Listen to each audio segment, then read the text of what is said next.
Aminin na natin na marami talaga sa atin ang ayaw sa ahas at marahil inisip mo na rin na sana wala ng ahas. Ngunit ano nga ba ang mangyayari kung patayin natin ang lahat ng ahas sa mundo? Oo, tama ang narinig mo. Lahat ng ahas mawawala. Pati na beshi mong ahas isama na din natin.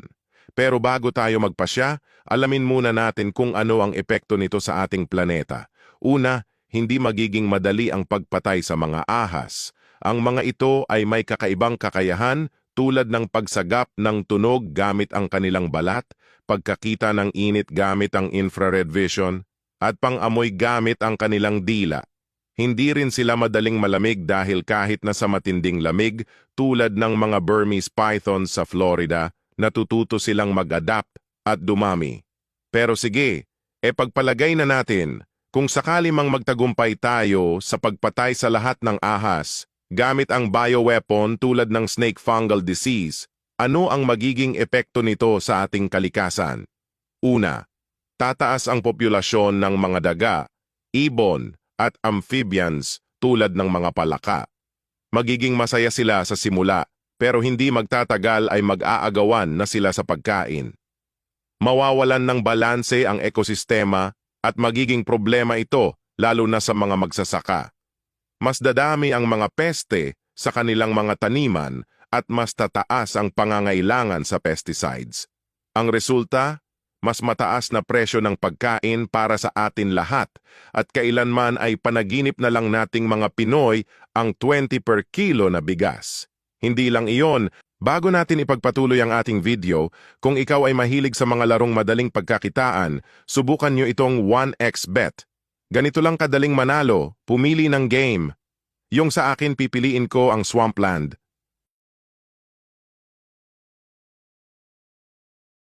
Ganun lang, kaya i-click ang link sa comment section at mag-register na. Gamitin ang promo code na 1xJovan.